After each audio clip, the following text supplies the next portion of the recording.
Good morning everyone, আশা করছি তোমরা সকলে ভীষণ ভালো আছো। আমার এই ছোট্ট চ্যানেলটাতে তোমাদের সকলকে স্বাগত জানাই। শীতের সকালবেলা আর এখন বাজে সকাল 6:30। বিশেষ একটা প্রয়োজনে চাদর মুড়ি দিয়ে বেরিয়ে পড়েছি আমি আর আমার হাজবেন্ড। চলেছি এখন গ্রামের শ্বশুরবাড়ি। সূর্য কেবল ওঠা ওঠা মুখে, চারিদিকে ঘন কুয়াশা, আর এই যে গাড়িতে যাওয়ার জন্য ঠান্ডা ঠান্ডা লাগছে। তো এই শান্ত স্নিগ্ধ গ্রাম্য পরিবেশ ভীষণই ভালো লাগছে। আর এটা আমাদের বাড়ি থেকে 10 কিলোমিটার দূরে আমাদের গ্রামের শ্বশুর বাড়ি। তো এই যে আমরা দুজনে এগিয়ে চলেছি চারিদিকটা দেখতে দেখতে, আর এসে পৌঁছে গেছি গ্রামের শ্বশুর বাড়ি। এই ভিডিওতে থাকছে আমার গ্রামের শ্বশুরবাড়ি কোথায় কি আছে, আমি যে ঘরে থাকতাম সেই ঘরটা কেমন, পুরোটাই শেয়ার করব তোমাদের সাথে।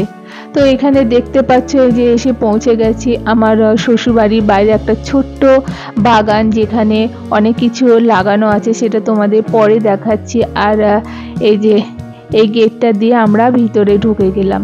আর এই দেখো মাটির দোতলা আমার শ্বশুরবাড়ি, আর উপর একটা ছোট্ট বারান্দাও আছে। আমি জন্মিয়েছি পাকা বাড়িতে দোতলা। আমার জ্ঞান হওয়া থেকে আমি আমার বাবার বাড়ির দোতলা দেখেছি, কিন্তু আমার বিয়ে হয়েছে এই মাটির কাঁচা বাড়ির দোতলায়।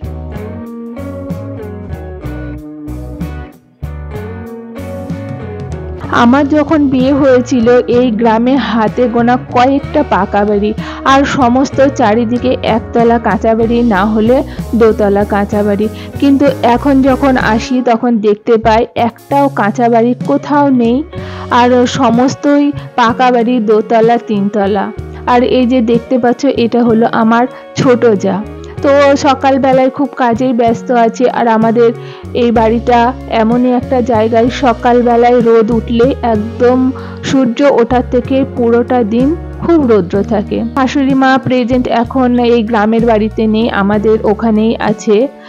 আর প্রত্যেক দিন একটাই গল্প বলে যে বাড়িতে খুব সিম হয়েছে, যেগুলো খুব ভালো, খেতেও ভালো। তো আমি ঢুকেই সঙ্গে সঙ্গে সিমগুলোকে দেখে তা দেখার জন্য তাড়াতাড়ি করে চলে এসেছি।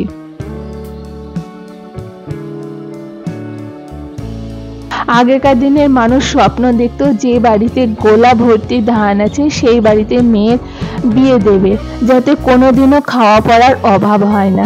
তো বাবা মায়ের সেই ইচ্ছে যেন এই বাড়িতে আমার বিয়ে দিয়ে পূরণ হয়েছে। আর এই দেখো এখানে আগে ছিল গোয়াল ঘর, আর এই যে এটা হলো এখনকার প্রেজেন্ট রান্নাঘর। এখনকার নয়, আমার বিয়ে হয়ে থেকে এই রান্নাঘরটাই দেখছি। আর এই যে এখানে খুব বড় 3টে ঘর ছিল, একটা গোয়াল ঘর, আর একটা গরু খাবার থাকতো, আর একদম যেখানে আমার যা দাঁড়িয়ে আছে এখানে ছিল রাখাল আর কিষানের ঘর, যারা পার্মানেন্ট আমাদের বাড়িতেই থাকতো আর বাড়িতেই কাজ করতো। বাড়ির পিছনের দিকে আরেকটি গেট, এখানে কলতলা। আর এই যে আমার হাজবেন্ড এখানে দাঁড়িয়ে আছে। সিম গাছটা ওই গোয়াল ঘরের উপর দিয়ে এসে এই দিকেও আছে, প্রচুর পরিমাণে সিম ধরে আছে, যেগুলো দেখতে খুব ভালো লাগছিল। তো ওইগুলো ও দেখার জন্য এসেছে, আর আমিও ওর পিছন পিছন চলে এসেছি।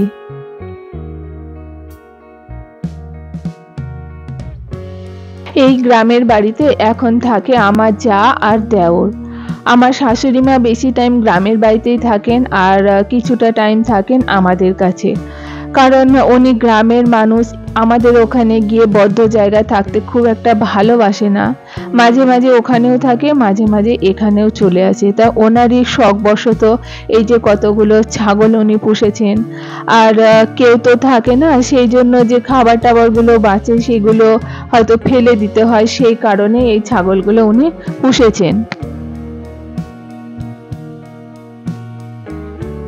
1 বিঘারও বেশি জায়গা নিয়ে আমার গ্রামের শ্বশুরবাড়ি। আর দেখো ঘরগুলোর অপোজিট সাইডে পাটকাঠি দিয়ে উঁচু করে দেয়াল দেওয়া আছে, আর দেয়ালের ওই পাশে আমার আছে কাকু শ্বশুরের বাড়ি।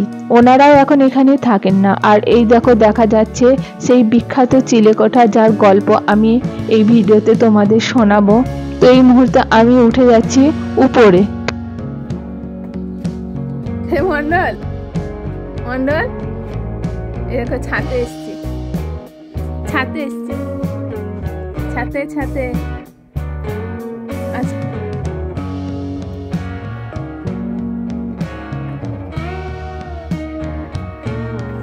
আমি যাব না তাহলে।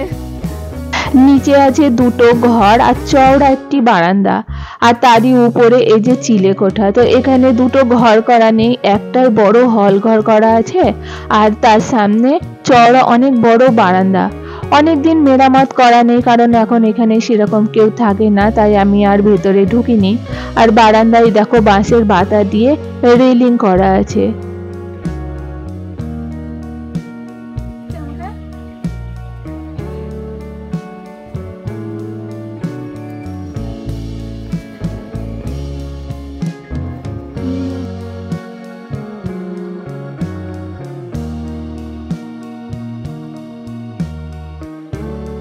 নিচে নামতেই এই যে সিঁড়ি ঘরের পাশেই একটি ঘর, আর এই দেখো তার পাশেই আরেকটি ঘরের দরজা। আর এই যে সামনে যে চৌকিটা আছে, আমার শাশুড়ি মা এখানে থাকতে ভীষণ ভালোবাসেন, কারণ উনি সারা জীবন বাইরের আলোতে থাকতে বেশি পছন্দ করেন। আর এখানে বারান্দাতে আমার ভাসুরের বন্ধুর একটি ফটো আর আমার হাজবেন্ডের একটি ফটো টাঙানো আছে। মাটির ঘরে দরজা দিয়ে ভিতরে ঢুকে এলাম। এই ঘরে আগে থাকতেন আমার বড় ভাসুরা, যা ওনারা এখন শহরেই থাকেন। আর এই যে আরেকটি দরজার মধ্য দিয়ে আমি ভেতরে ঢুকে আসছি। এটা নতুনই বানানো হয়েছে পাকা ঘর, যে ঘরটি খুবই বড়। এখানে আমার দেওরের ছেলে শহর থেকে যখন আসে এখানে থাকে। আর তার পাশে আরেকটি বড় পাকা ঘর আছে, ওটাতে আমার দেওর আর আমার যা থাকে। তো এই ঘরের এই যে গেট দিয়ে বাইরে বেরিয়ে আসতেই এখানে আছে সিঁড়ি ঘর। সিঁড়ি ঘরের নিচে একটি বাথরুম আছে, আর এই সিঁড়ির নিচে সমস্ত ফসল রাখার জন্য একটি ব্যবস্থা করা হয়েছে। আর এর সামনেই আছে একটি বড় বারান্দা, যে বারান্দার সামনে ঢুকতেই দেখালাম না একটা বাগান আছে। তো এই বাগানে লাল কুমড়ো, পোয়ের ডাঁটা, বেগুন, ফল, ফুল অনেক কিছুই লাগানো আছে। এখানে আমি ঠিকঠাক দেখাতে পারছি না, কতগুলো গাঁদা গাছ আছে যেখানে খুব বড় বড় ফুল হয়েছে। আর এর গল্প আমার শাশুড়ি মা আমাকে প্রত্যেক দিন করেন।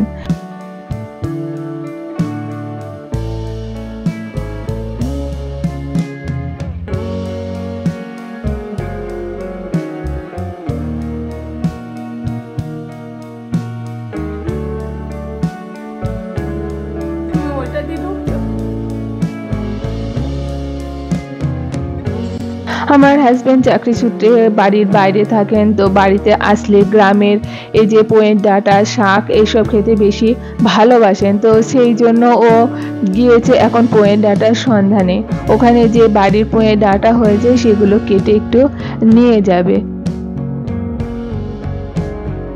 এটা হলো আমার ঘর। বিয়ে হয়ে যখন আমি এসেছিলাম তখন এই একটাই পাকা ঘর ছিল, আর এই ঘরেই আমি উঠেছিলাম। আর এই ঘরের একটা বিশেষ মাহাত্ম্য কি জানো? ঘরটা বড়, কিন্তু এই ঘরে 3টে জানালা আর 3টে দরজা। তাহলে জিনিস কোথায় রাখা যাবে বলো? যাই হোক, এখন আর আমি এখানে থাকি না। এই ঘরে এখন আমার দেওর আর আমার যা থাকে।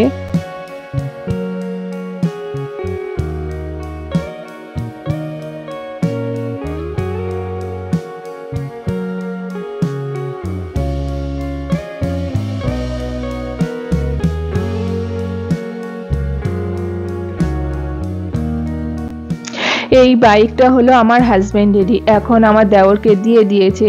বিয়ের পরে এই বাইকে চেপে আমরা সব জায়গাতে যাওয়া আসা করতাম। এরপরে আমি সিঁড়ি দিয়ে উপরে উঠে যাচ্ছি। উপর থেকে তোমাদের চারিপাশটার পরিবেশটা কেমন দেখিয়ে দেব।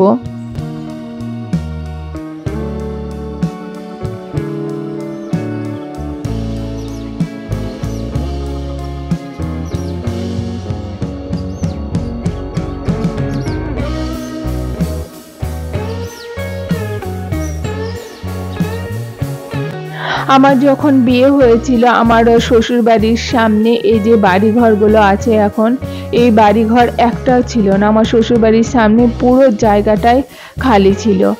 আর এই যে উপরে এখান থেকে দেখা যাচ্ছে শুধু বাড়িটা 1 বিঘা জমির উপরেই, আর বাকি ওইদিকে আরো আম বাগান, কাঁঠাল বাগান, বাঁশ বাগান, নারকেল বাগান প্রচুর আছে। এগুলো সবই আমাদেরই জায়গা।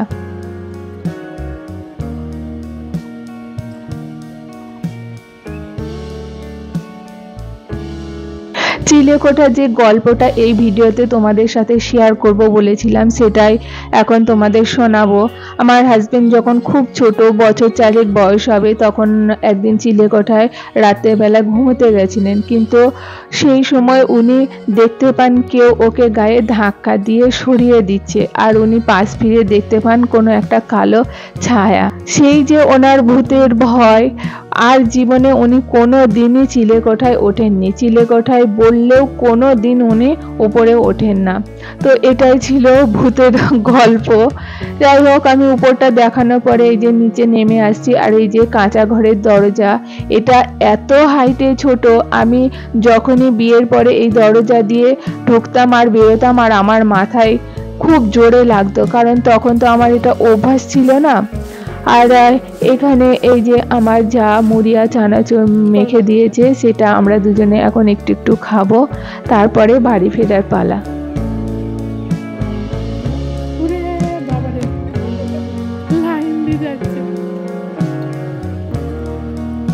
না যাবো, যাই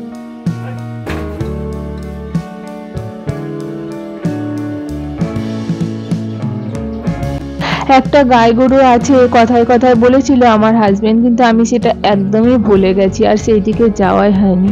আর এই যে ব্যাগটার মধ্যে আমাদের নিচে কয়েকটা জিনিস আছে, আর তার উপরে আমার হাজবেন্ড খাবে কয়ের ডাটা, তো সেটা নিয়ে নিয়েছে। আর আমার শ্বশুরবাড়ি ঢুকতেই অপোজিট সাইডে আছে এটা ভান্ডারদহ বিল, যে বিলটা আমার বিয়ের সময় ভীষণই গভীর ছিল। আর এই যে রাস্তাটা দেখতে পাচ্ছ, এটা তখন ছিল একদমই কাঁচা রাস্তা, বছর 10 আগে এখানে পাকা রাস্তাটি তৈরি হয়েছে।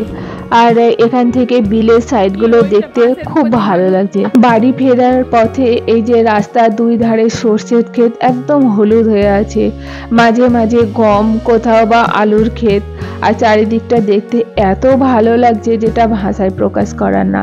তো আমার গ্রামের শ্বশুরবাড়ি ভূতের গল্প এই ভিডিওটি তোমাদের কেমন লাগলো কমেন্টে অবশ্যই জানিও। ভিডিওটি যদি ভালো লাগে লাইক আর সাবস্ক্রাইব দিয়ে পাশে থেকো। দেখা হচ্ছে নেক্সট ব্লগে। তোমরা সকলে ভালো থেকো, টাটা।